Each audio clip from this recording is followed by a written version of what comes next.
I know this doesn't sound sexy. All right, this is definitely not I'm gonna go to college and I'm gonna live the college experience and I'm gonna go and I'm gonna party and it's beer o'clock, right? But hello and welcome back to the Future Value Podcast. I'm John Pellosie alongside Joe Freemont and Justin Ahner.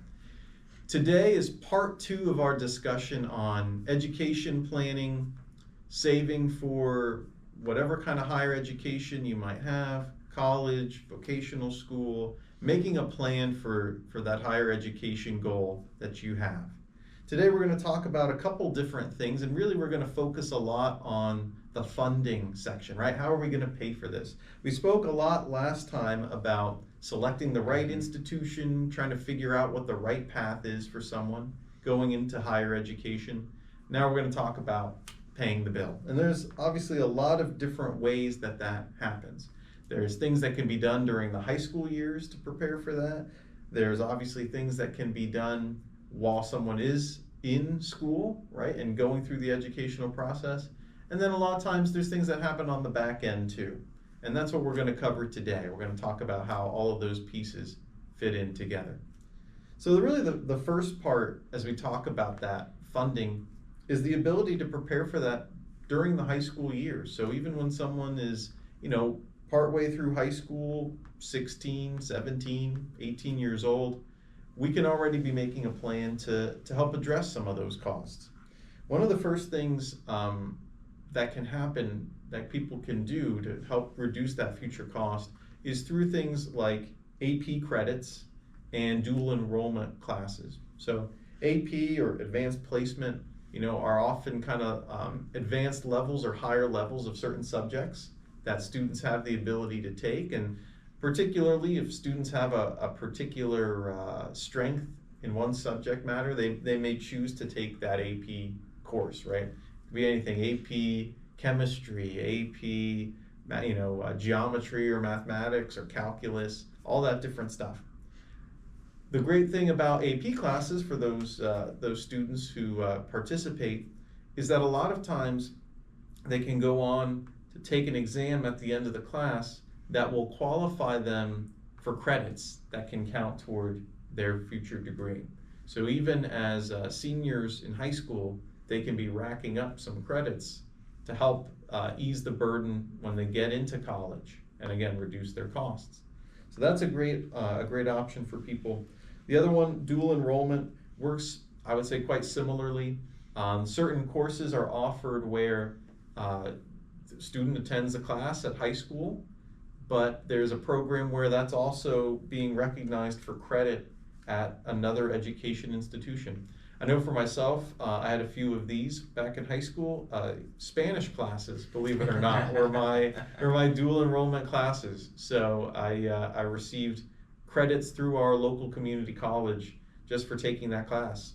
And it really was, there was no change in my normal routine at school or anything like that. I still got some college credits out of that. So those are two really good opportunities to help start earning those credits that are going to reduce someone's cost for college. And I think we call that having some skin in the game, right? We always talk about, hey, you need to be serious about your education, right? Hopefully your C's do get degrees, but hopefully you're working to get to that next level of that there. But that's not necessarily super financial inherently, right? We're not talking about setting up an account in that, right? We're saying, hey, in your normal course of your day, what steps can you take to already start to reduce that cost, right? And I think there is some differences between, taking an AP course and dual enrollment, right? Sometimes the AP level requirement on that test might be very high in order to get that credit on it, right? So there is some advantages, right? Dual enrollment might be a little bit better because maybe you do want to get a C to get that degree, but hopefully you're doing better than that. But you might get that credit easier, or that credit might be more transferable to other places. Yeah. And so on top of, I think, that way of preparing in high school, Justin, there's also the route of starting to look at scholarship opportunities, right? Yeah, absolutely. I mean, at the same time as you're trying to figure out what AP or dual enrollment classes, you should really be looking into scholarships as well, especially into that junior and heading into senior years. Is really when the opportunity for scholarships opens up there. So essentially, scholarships are free money. Who would turn down free money, right? Not me. True. Certainly not. But they're given for academic merit, or sometimes sports. If you're really good at sports, sometimes you get a full ride, but typically more folks are getting it for academic reasons. But they can provide a huge boost to the funding of your education. And really you should treat it as a part-time job, essentially, because you got to think of it in economic value. If you spend 5 or 10 hours a week and you're able to earn potentially a couple $1,000s of scholarship money, I mean, that turns out to be a pretty good hourly rate. Yeah, it does. It definitely makes your time worthwhile.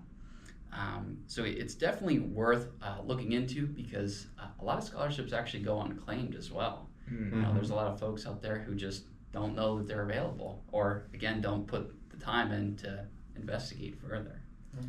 Yeah, and I would just add, I mean, there are websites out there, like if you think you have to be into sports or you have to be into music, there are so many scholarships out there that maybe you just have to write an essay for. Mm-hmm. Or check your local community. I mean, my church community offered several scholarships for those attending the particular university that I attended, or in general. And all I had to do was write about my involvement in my church or involvement in my community, and they were happy to give me that scholarship. So check your resources. It doesn't necessarily have to be a mainstream item. I'm sure, actually, this is a funny story. My mom sent me a website back when I was in high school, and there was things for video games. You can get a scholarship for playing certain video games, or if you were into a particular craft. People are giving out this money, and it takes that dedication and that time to go out and look for it. All right. And I would say one other one I think is really helpful is called the National Merit Scholarship as well. And this one, again, is tied very, I think, easily toward activities you're probably already going to be doing if you're a high school student. A big part of that process is just sitting for the practice SAT test, the PSAT test. And your score on the PSAT goes into basically goes into this competition, this National Merit Scholarship competition. And I know for a fact that even if you don't qualify, even for that scholarship, that information gets shared with universities, like how you did on that PSAT and where you fell in those rankings. And there can be the case that universities kind of reach out to you unsolicited to offer some scholarship or attendance opportunities at their institution. So again, something that it's already probably part of your college prep process can be a great opportunity to save money. I think another way to help fund that education or that post-secondary education is paying as you go. I know this doesn't sound sexy, all right? This is definitely not I'm going to go to college and I'm going to live the college experience and I'm going to go and I'm going to party and it's beer o'clock, right? But paying as you go for college is a completely valid path to help sure that you're setting yourself up for future financial success. And I have a couple friends here. I'm personally somebody who lived on campus for 2 years in my college experience and commuted. And throughout that entire time, I had a job. Now, I can't guarantee you that all that money went towards paying off for my tuition and my housing. But what I can say is that definitely reduced the amount of money I was spending towards college, right? Mm-hmm. If you're living off campus and you have a job and you're paying for your rent and your utilities, guess what? That's money that you're not taking out on a loan to pay to live on campus, to pay for a meal plan. So I even had friends here who worked at a Best Buy. Cody, shout out to you. He worked all 4 years of his university experience, and that money that he earned for working full-time at Best Buy helped pay down his education and set him up for great success. That's awesome. It's not super like, oh, I'm going to live the college experience, but it's going to help set you up. Your older self is going to thank you, your younger self, so much more. And I think, Joe, isn't sometimes that, like we call it, I think, work-study programs at college. I think a lot of times that is kind of tied directly to financial aid and things like that at the university, right? Absolutely, yeah. You don't necessarily have to get a job at Best Buy, although I'm sure they have great opportunities. But there's positions on campus, right? There's always needs to be somebody watching over that student gym. That's a great position. You can get work done on your studies and earn a wage. That's equitable, right? But yeah, those can definitely help out as well. Excellent. I would add one added benefit to that as well is after you hopefully graduate with your degree, I mean, that's invaluable experience that employers are looking at as well as, hey, so-and-so could manage their schoolwork, extracurriculars, and working a job on top of it. It gives a lot more credibility and hopefully moves your name to that top of that resume stack. Excellent. Good time management skills right there, right? Yeah. That's right. A couple other things we think about as somebody is preparing to get into school and financially prepare for that. Number one is the free application for federal student aid, or FAFSA. And this is something that we would recommend everybody complete. Not everyone is going to qualify for a benefit from this program, right? There's a lot of factors that go into it, parents' income, amount of money that's been set aside, even sometimes grandparents. There's a lot of different factors to it. But as the name implies, it's a free application. Doesn't hurt to fill it out. You never know what you might get. And in fact, in order to be eligible for certain forms of financial aid, it is a requirement to fill out the FAFSA. So we would recommend anyone to do that and see what's available. And I want to speak out to all our parents out there, especially of young children. If it's a little later on and your kids are a little older, it's not too late right now. But the 529 plan for college savings is an excellent program. I mean, talk about a great way to save for education in a tax-efficient manner. Not only, depending on your state, can you get a state income tax deduction for contributing to your children's 529 plan, but that money grows at a tax-advantaged way. So if you use that for a qualified education expense, now I'm not talking just anything, right? It's got to be applied towards tuition, maybe books, or on-campus living.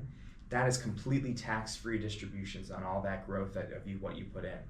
But get started early, because as we covered in our time value of money episode, you gotta start by putting money in first, right? Right. Yeah, time is money. Oh, yeah. And the 529, it is one of the very few investment vehicles that we've seen where you can get that tax-deferred growth, you can get that tax-free distribution, and even in certain states you get a tax deduction to set it up. So for example, in Pennsylvania, under certain circumstances, if you make contributions to the 529, you get a state tax deduction for doing so.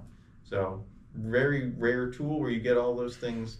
Definitely recommend people take advantage of that. And I've actually had some clients that say, Joe, what if I overfund my 529? What do I do with that money if my child doesn't need it? Well, number one, if you have more than one kid, you can actually transfer the balance of that first kid's 529 towards another kid's education. So that's portability of that. But what if it's your youngest child, or you only have one child and you have excess money?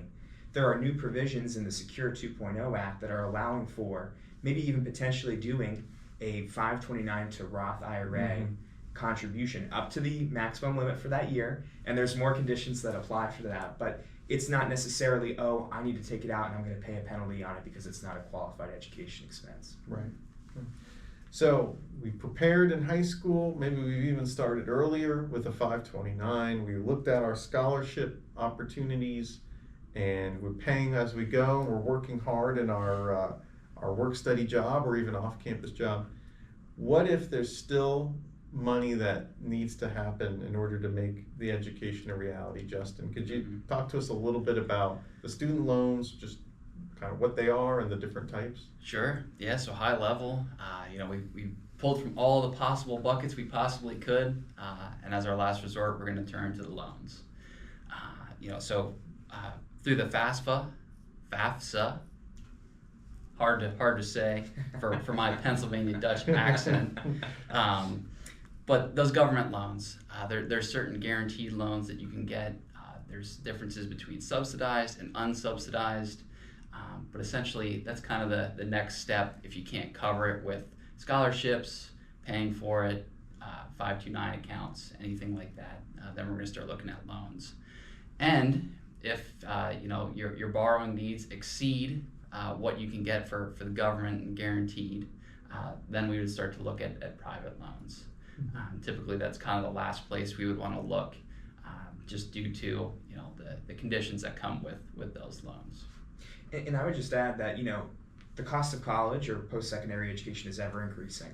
And there's no shame in taking out loans for your child's education or taking them out for your own education. There's ways that you can even reduce the interest charges by paying a certain monthly amount. Say, hey, you know what, if you pay, for example, $25 a month, you will reduce the interest charge on your account over time. It'll help kind of get the ball rolling a little bit, that when you get out of college, or maybe while you're paying on it while you're in college, that you're setting yourself up for success. Well, thank you all again for joining us as we talked about education planning and funding. Hopefully this has been very valuable information to you and your family. As always, if there are specific questions that you have or a situation that you want to discuss, feel free to reach out to us here at Legacy Planning, and we're here to help discuss that with you. Again, for the Future Value Podcast, John Pellosie saying thanks so much for joining us, and we'll see you again soon.